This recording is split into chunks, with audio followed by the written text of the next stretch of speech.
So again, our nation faces threats from both natural and man-made sources. We will take an all-hazards approach to emergency management, the management of an emergency, that allows us to respond effectively to all emergencies, whether caused by acts of nature or by enemies. Right?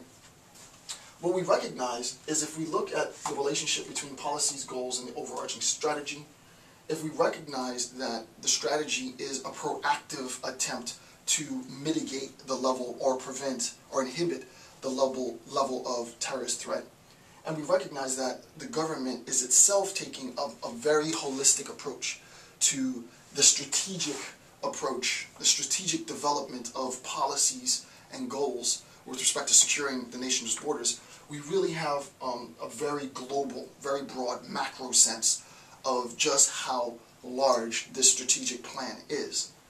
What I wanted to do is, and what I had to do in preparing for the lecture, is I had to locate the specific strategy, and I was able to find the specific strategy again by using Alperin's text. The text directed me to the various acts and laws, the various codes, which would be otherwise impossible to navigate. And in researching for that, I was able to locate specifically what our strategies are. The beautiful thing about the analysis, the reason why I'm happy to make my contribution to the field, is that some of the policies, some of the acts, as we've seen, have just recently, within less than a month, some within a few days, have been enacted and signed. We'll see later on when we talk about preparedness that preparedness hasn't even itself yet been solidified. We're in the process now in talking about a culture of preparedness. That's primarily what this segment of the lecture is about, right? Letting us know, the civilians know that, listen, there's an overarching national strategy that we're going to take, there are policies that we're going to enact to supplement and buttress this strategy, but the strategy also includes civilian participation. And my role as an educator is to let you know what you can do to involve yourself in understanding the function that we have as civilians in this overarching strategic development.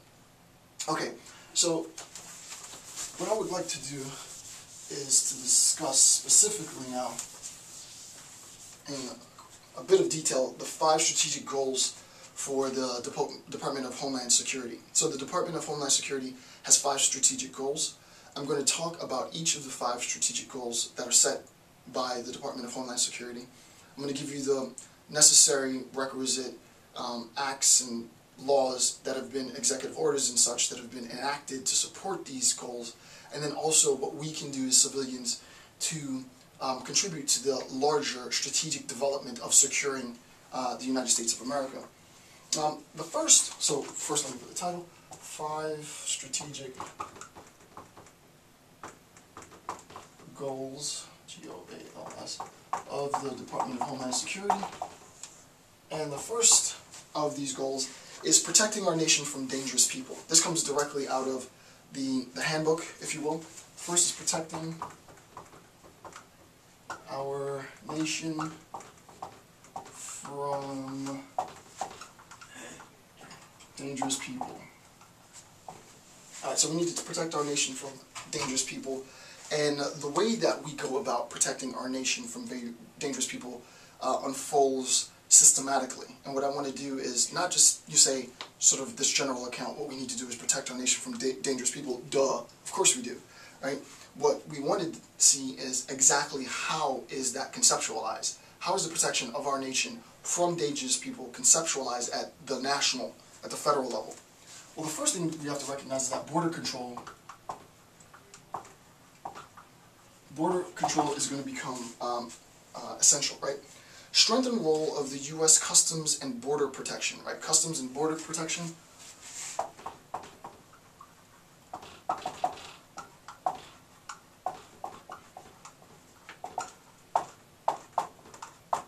Right, CBP, Customs and Border Protection. And the Immigration and Customs Enforcement, right? The Immigration and Customs Enforcement. So, expanded role of Customs and Border Protection and Immigration and Customs Enforcement. ICE. Okay. So when we're talking about protecting our nation from dangerous people, the question is, well, how do we protect our nation from dangerous people? We protect our nation from dangerous people by customs and border protection and immigration and customs enforcement. We can look specifically at various acts. I'm not going to go through an explanation of these acts. I have it here. The enforcement of the Real ID Act of 2005, so I'll just write that down. Real ID Act of 2005. Another thing is we need to collect biometric, that's digital finger scans and photographs from aliens seeking to enter the United States. So biometrics. M-E-T-R-I-C-S. Need to collect biometrics. Enforce the Western Hemisphere Travel Initiative, right? And I'm just going to abbreviate that. I'm not going to write that all out. Western Hemisphere Travel Initiative. And I'll tell you exactly what that is. This is a quote. Quote, beginning January 23rd, 2007, all United States citizens and non-immigrant aliens from Canada, Bermuda, and Mexico departing from or entering the United States from within the Western Hemisphere at any port of entry will be required to present a valid passport. Right? So basically, when you travel, you need to have your passport. This is the Western Hemisphere Travel Initiative. You can see that with respect to border control and protecting ourselves from dangerous people, that there is a heavy, heavy emphasis on foreigners, right? Foreign protection, outside threat, right? So this views the potential threat as an external.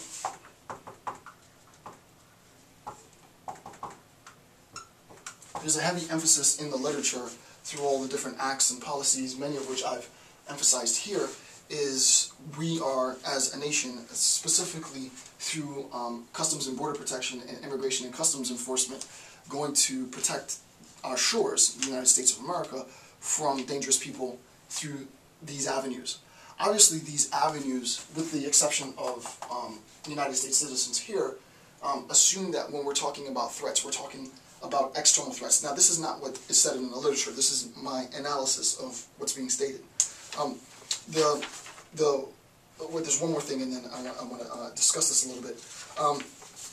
What's important to recognize is the threat from dangerous people to the United States of America is also not going to be an international threat, right? It's not always the case that the threat can be international. We have actually two forms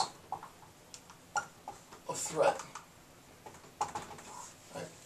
We have two forms of threat. This policy, this initiative, this strategic overarching goal directs us towards international threat, obviously, right?